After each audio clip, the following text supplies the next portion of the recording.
Assalamualaikum warahmatullahi wabarakatuh.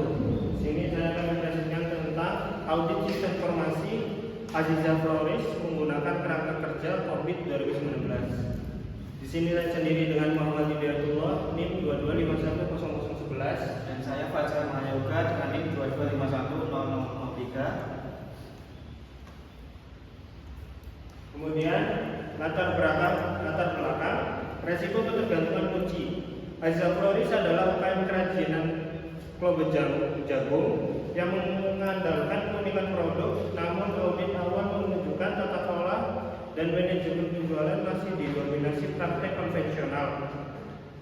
Ketergantungan pada pengetahuan dan kehadiran fisik owner menciptakan risiko eksistensial. Audit ini bertujuan mengevaluasi fondasi operasional digital dan non-digital menggunakan COVID 2019 untuk mentransformasi proses penjualan menjadi proaktif dan berkelanjutan. Dan di sini ada tujuan utama audit, yaitu yang pertama menganalisis kesenjangan kritis dalam kondisi saat ini pada saat tubi COVID 2019. Yang kedua itu merumuskan mitigasi risiko yang efektif. Dan yang ketiga, mengembangkan prototipe solusi low cost yang praktis untuk UKM. Di sini ada rumusan masalah dan manfaat audit. Yang pertama itu kesenjangan proses COVID, yaitu sejauh mana proses manajemen data APO 14, manajemen data APO 14, operasional DSS 01, keamanan DSS 05, dan pemantauan kinerja MEA 01 menyimpang dari praktik terkait COVID 2019. Yang kedua itu ada faktor kesenjangan kritis. Apa faktor fundamental? Kurangnya standarisasi digitalisasi yang menyebabkan kesenjangan kritis pada kontinuitas bisnis dan efisiensi penjualan. Yang ketiga itu rekomendasi prototipe, yaitu bagaimana rekomendasi COVID dapat diterjemahkan menjadi prototipe implementasi yang minimalis dan terjangkau. Landasan teori COVID 2019 dan tata kelola UKM. COVID 2019 atau Control Objective of Information and Related Technology adalah kerangka kerja tata kelola TI yang membantu organisasi menyeimbangkan penciptaan nilai dan pengelolaan risiko, memenuhi kebutuhan pemangku kepentingan yaitu mengutamakan tujuan owner, reseller, dan pelanggan. Kerangka kerja terintegrasi menghubungkan semua proses bisnis dan fungsi di bawah satu payung tata kelola, mencakup keseluruhan organisasi, yaitu meliputi proses bisnis terkait penjualan, pencatatan manual, dan packaging, dan bukan hanya TI. Kegagalan tata kelola sering menyebabkan single point of failure seperti ketergantungan pada owner. Di sini ada 5 proses kritis COVID yang diaudit. Jadi yang pertama tadi ada APO 14 tentang manajemen data, itu dikelola sebagai aset, perencanaan, penyimpanan, aman, dan ketersediaan. Implikasinya, kesenjangan belum ada backup, jadi melanggar ketersediaan data. Yang kedua, BAI 03 Management Solution, itu mengelola identifikasi dan akuisisi solusi yang memberikan nilai terbaik. Implikasinya yaitu Instagram tidak aktif dan ketergantungan pada WA pribadi yang menunjukkan kegagalan optimalisasi solusi digital. Yang ketiga, DSS 01 manajemen operation, memastikan operasional harian berjalan efisien dan sesuai standar. Implikasinya itu tidak adanya SOP tertulis, melanggar standarisasi operasional. Yang keempat, DSS 05 manage security, itu melindungi informasi dari akses tidak sah, manajemen password, pengamanan data. Implikasinya, penyimpanan bukti transfer di galeri HP, melanggar kerahasiaan data pelanggan.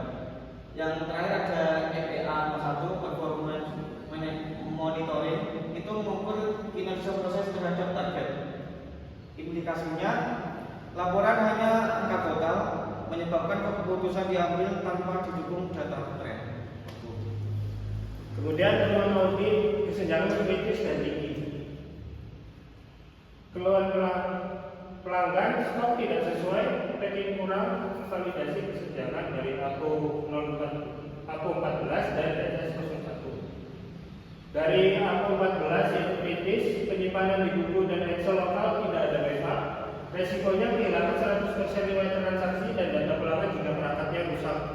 Dari DSS 01 itu tinggi, tidak ada SOP, pengiriman self delivery terbatas hanya Malang Surabaya. Resikonya bisnis lumpuh jika owner tidak hadir, tidak ada skalabilitas operasional.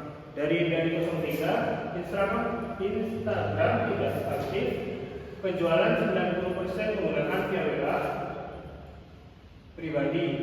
Resikonya batasan geografi pasar dan branding terlihat tidak profesional. Dari nomor 4, MEA 01, laporan hanya total omset bulanan.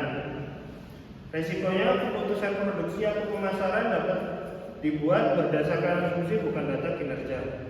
Yang kelima, DSS 05, bukti transfer di galeri HP pribadi. Resikonya potensi pelanggaran privasi dan data rekening pelanggan. Siklus audit dari pemeriksaan lapangan hingga solusi. Audit menggunakan pendekatan gap analisis dan mengikuti siklus PDCA (Plan Do Check Out). Fase pertama, pra-audit, penentuan ruang lingkup 5 domain COVID dan matriks pengujian kontrol hilangnya data kurang lebih 3 bulan ditetapkan sebagai temuan material kritis. Fase yang kedua, pemeriksaan lapangan, pengumpulan bukti melalui wawancara terstruktur dan observasi, misalnya simulasi pesanan data. Verifikasi bahwa tidak ada mekanisme backup terpisah. Yang fase ketiga, pelaporan, konfirmasi temuan dan penetapan level risiko. APO 14 itu kritis, perumusan rekomendasi sebagai prototipe solusi, misalnya prototipe G-Sheet. Fase keempat tidak lanjut, implementasi kontrol baru atau prototipe dan retesting, misalnya uji coba bukan G-Sheet dari perangkat lain. Penurunan level risiko, misalnya APO 14 dan kritis ke rendah. Selanjutnya ada prototipe solusi. Yang pertama itu prototipe A, pusat data Google Sheet APO 14, membuat master file di Google Sheet untuk jurnal penjualan, stok induk dan database pelanggan, mengubah kontrol dari detektif menjadi preventif. Yang prototipe B, SOP 1 halaman dan tagging DSS 01 itu mendokumentasikan alur step by step dan standar packaging, misalnya standar bubble minimum untuk menghilangkan key person dependency. Prototipe C, WA Business dan katalog Canva BAI 03 itu migrasi ke WA Business untuk katalog digital dan membuat template harga reseller yang konsisten untuk meningkatkan branding dan jangkauan pasar. Untuk prototipe D itu ada dashboard analisis sederhana MEA 01, menambahkan tab analisis di Google Sheet. Prototipe A untuk menampilkan top 5 produk terlaris dan log keluhan mendukung keputusan berbasis data. Di sini juga ada analisis risiko kuantitatif dan dampak pelanggaran. Di sini ada 100% dari data pelanggan hilang, risiko kehilangan data dari APO 14 jika perangkat rusak dan dapat diatasi dengan prototipe A. Dan ada 25% dari potensi offset hilang, resikonya itu dari operasional atau DSS 01 jika owner absen 1 minggu dan dapat diatasi dengan prototipe B. Yang terakhir ada 20% dari potensi pelanggaran baru hilang, yaitu resiko pasar atau BAI 03 karena mengabaikan Instagram dan dapat diatasi dengan prototipe C. Simpulan dan rencana tindak lanjut prioritas. Aziza Flores tentang penanganan kesenjangan kritis pada ketersediaan data APO 14 dan kesenjangan tinggi pada standarisasi operasional DSS 01, implementasi prototipe A Google Sheet adalah landasan untuk peningkatan maturitas proses. P1 data dan monitoring selama 7 hari. Implementasi prototipe A, B, dan E, pindahkan data ke Google Sheet. Gunakan dashboard top 5 berfolder aman.